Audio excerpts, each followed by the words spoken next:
So never let it be said that I won't give Brexiteers an actual chance to appear on this channel. I am very, very open to actually having open debates with someone who is a Brexiteer. If they ever want to do it, they just have to come and approach me, and fine, we'll talk. But this is in The Guardian of all places, so I want to give you what this Brexit Party MEP, Matthew Patten, goes through and what he sees as is the real deal for Brexit and some of the contradictions in what he's saying. So I'll leave a link to it down below. So I'm a Brexit Party MEP. With the Lib Dems, we can reboot Britain's politics. So essentially, what that tells me is that this guy and the Lib Dems as well want to go do an alternative vote system. Now they've always been on about this because, as we've been saying in the past, an alternative vote system gives small parties and even medium-sized parties like the Lib Dems a lot bigger voice.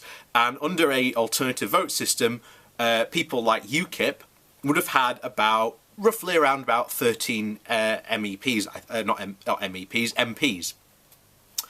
So there is a lot of, I'd say, good that could come from an alternative vote system, but we had that, I don't know if you remember, we had that referendum quite a while ago, and the result was, it was an overwhelming, resounding no, but the other thing was how low the actual turnout was for voting, because I think there needs to be more than just changing the voting system, but we've discussed that before on this channel, but we'll get into this.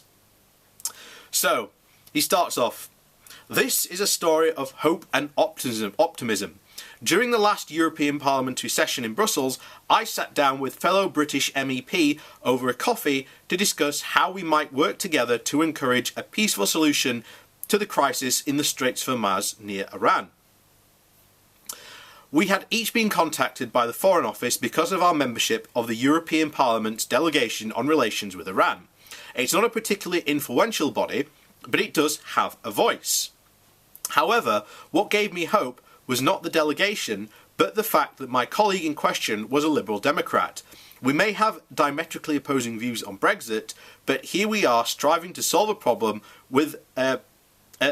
solve an equally intractable problem." So, the idea of MPs and things working together in the European Parliament, that's fine, because in the European Parliament, the MEPs are encouraged to work together. You can't, as a single party, just force something through. You have to build a wide and broad consensus. However, in our own party system, it is very, very antagonistic. It is highly whipped. You can't very easily go against your party, and if it does, it's seen as like a massive black mark against you and your career. So this is, again, another reason why not only we need to change our style of politics, but actually we need to go to more the European style of politics, which is more of a building a consensus and building coalitions. So, Brexit has shattered the British post-war consensus, polarised political parties, and weaponised our national conversation. Pretty much every relationship in our lives is now subject to the gravitational pull of either leave or remain. I fell into the Brexit vortex 3 months ago, frustrated by my perception of the MP's betrayal of the 2016 referendum. It was an advisory referendum. No one had to follow it. Parliament did not have to follow it. There is nothing in our constitution that says a referendum is binding. And anyone who says disagrees, I'm sorry, that's just the way it is. And I was spat out as a Brexit Party MEP. Since then, I've been happy to hold the EU government and official opposition to account.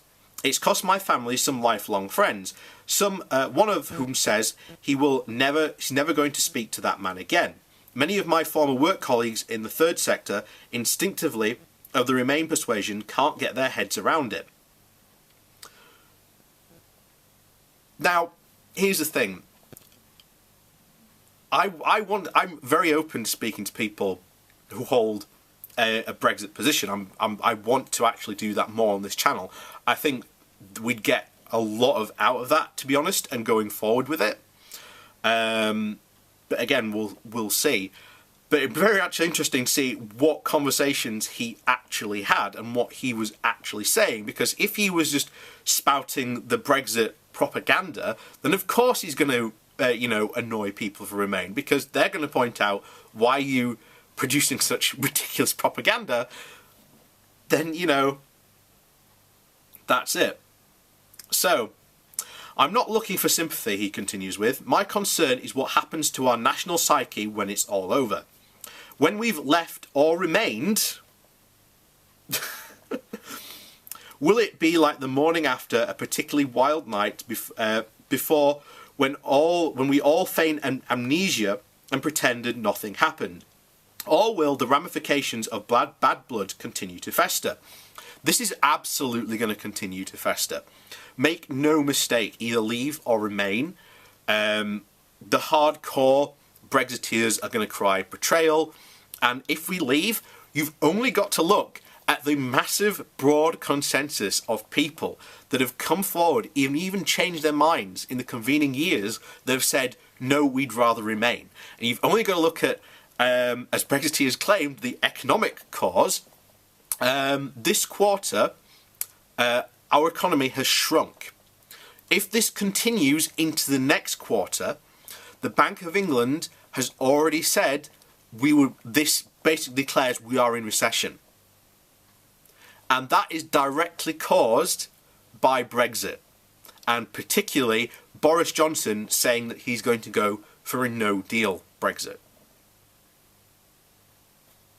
So for the people who are constantly telling me for the past 3 years, Brexit's not going to cause a recession, we'll see what happens next quarter, shall we?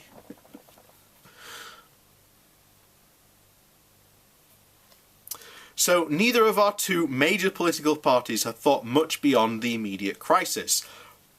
Arguably Labour has. The Labour manifesto is laid out very clear what it wants to do with this country. That is, to me, a perfect vision of how we should go. Both are reacting in fear of the Brexit Party and Lib Dems. They are right to be scared. The Brecon-Redfordshire by-election saw Labour relegated to 4th place and the Tories losing thanks to the Brexit Party.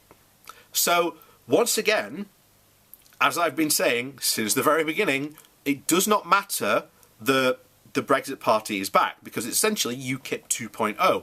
All it does is steal votes from the Tory party, no one else. It's a Tory party problem, not a Labour problem.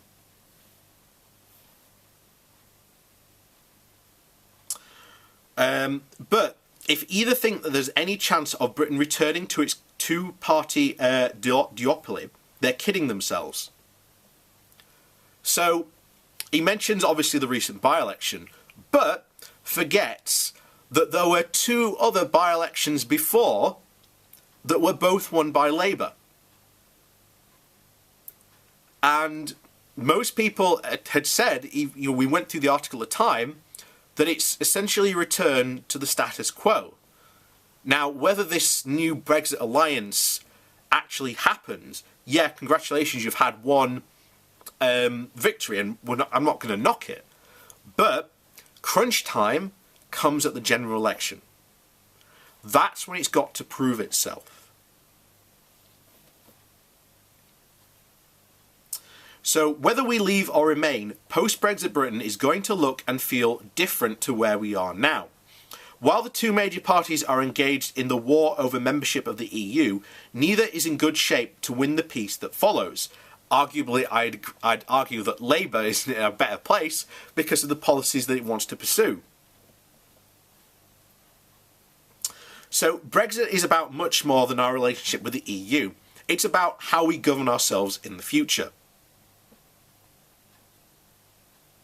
No, the entire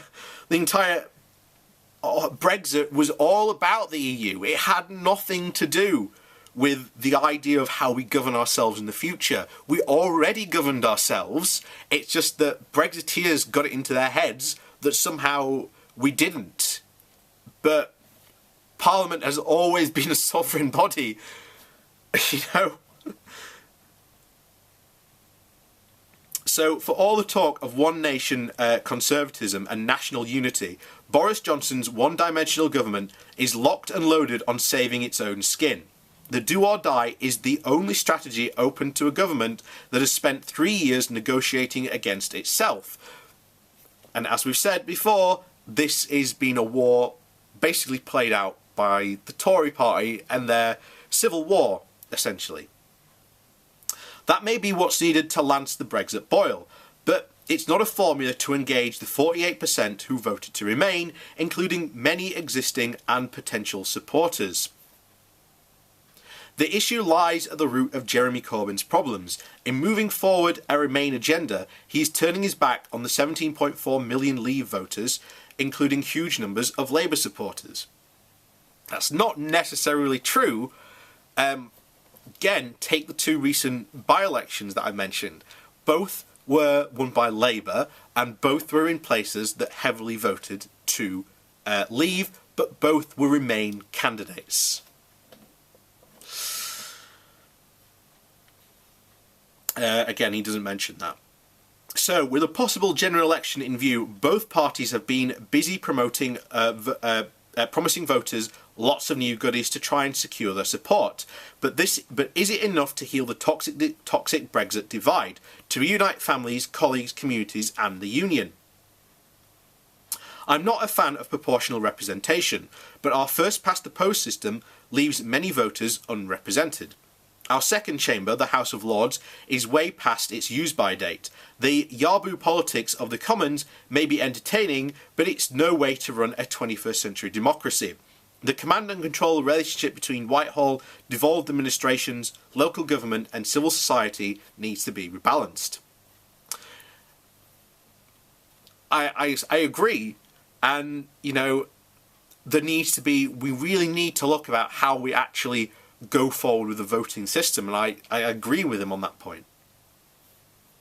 So despite profound differences, the irony is that the two challenger parties, the Brexits and the Lib Dems, share a common aim in changing our self-serving two-party system.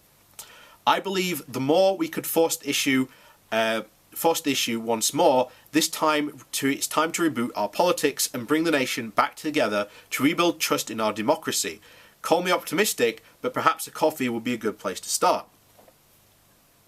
And again, Matthew Petton, if he wants to talk, I very doubt this video will ever reach him, but hey, if you want to talk to someone who is a Remainer, who lives in one of the top 5 constituencies, Barnsley, who voted to leave, and I say this very willingly, I'm willing to have an open and honest conversation, because the Brexiteers won the referendum, but they won it on a very, very narrow percentage of 2%.